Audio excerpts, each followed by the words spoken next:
You find a certain brother, he says himself, I did not used to pray. I have money, I have power, I have everything, I have superb life. And so I did not used to pray. He says, one day, I felt a pain in my stomach.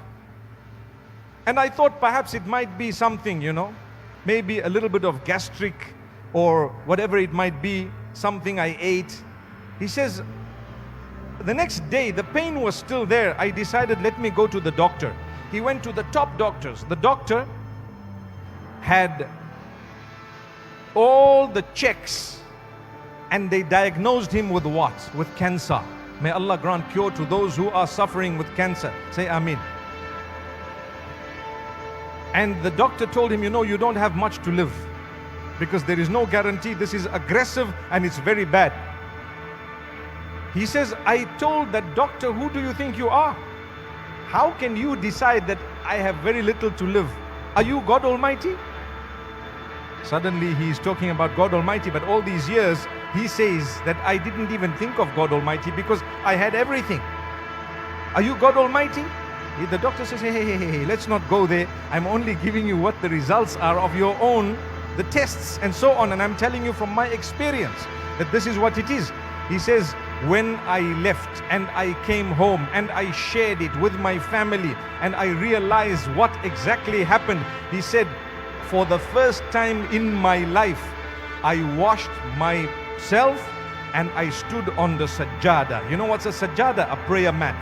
I stood on the prayer mat and I faced Qibla and I said, let me offer 2 units of prayer and change my life.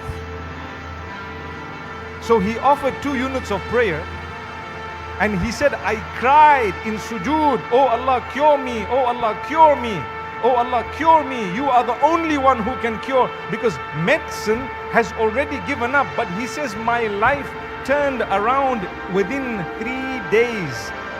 I was so healthy, and suddenly the 3rd day when the results were out, it was a total end of everything in my eyes. My money meant nothing any longer. I was no longer happy to see my cars and my houses and my businesses and how much they were bringing back every day, just because my stomach was paining. That's all. Just because my stomach was paining. And so what happened? He says, I cried in sujood, begging Allah to change this condition and to make it such that the next test he has will be cancer free. Oh Allah, you are the giver and the creator of miracles. Create for me a miracle, cure me, and so on. He says, after the 2 units of prayer, I cried, I made tawbah, meaning he repented to Allah. I led a life, I forgot you, and here you are. I am begging from you and you alone, oh Allah. He says he fulfilled the salah in the evening. Early morning he was in the masjid looking for who? The imam, the sheikh. Oh, this sheikh, he was the same guy who they used to treat very roughly.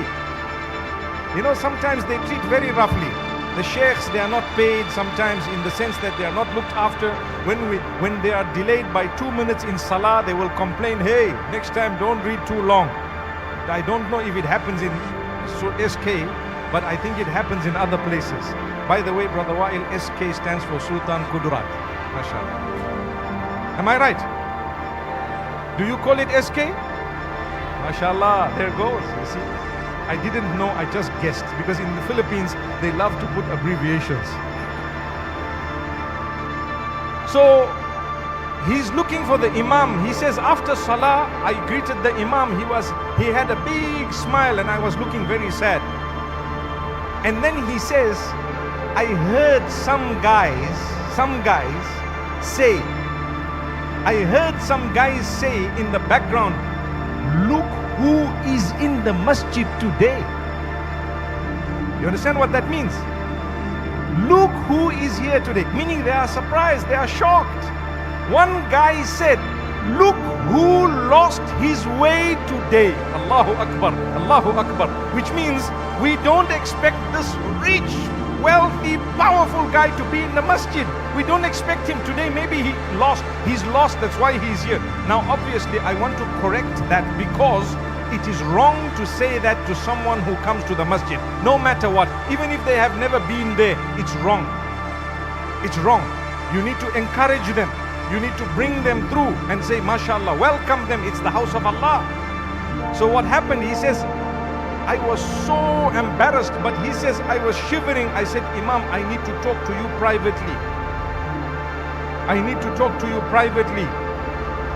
And so the Imam says, no problem, my brother, come forth. And as he sat with the Imam, telling him that in the last 3 days my life has changed. I have one result, and this is the sickness that I have.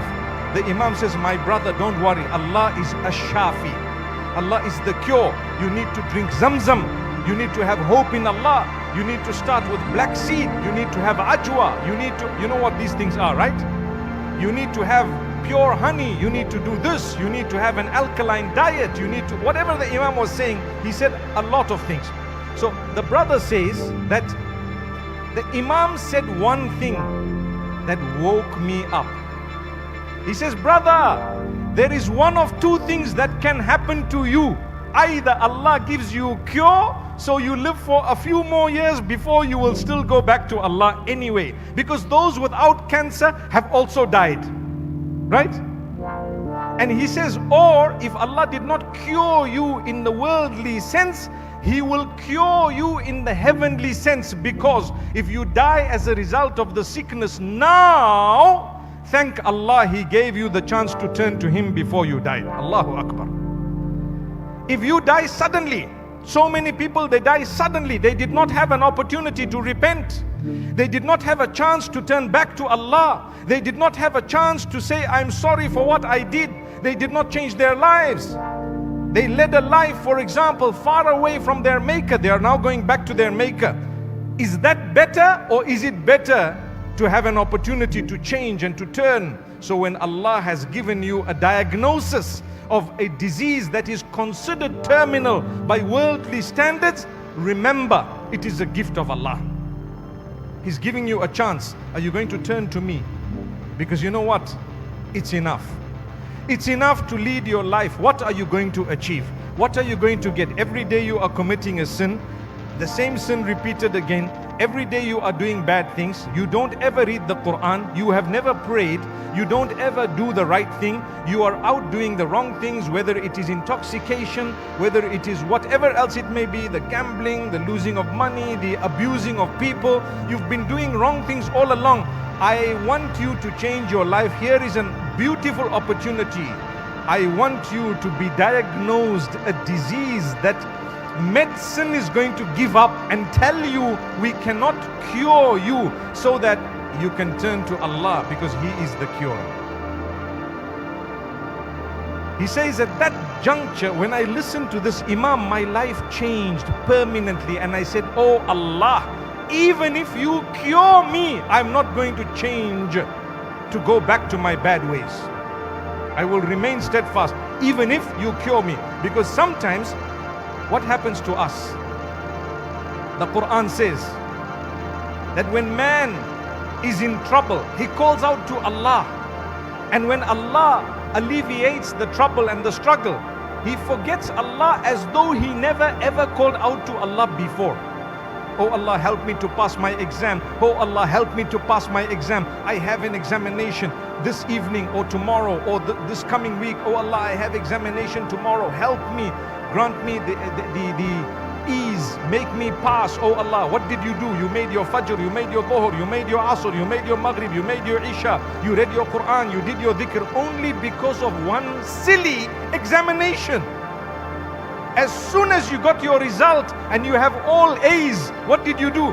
You had a party where there is alcohol, where there is dancing and enjoyment to the degree that everything is free. And you know what? Everyone was just forgetting Allah. You forgot to say, oh Allah, I thank you for answering my dua. I promise you I will be steadfast. You see the difference?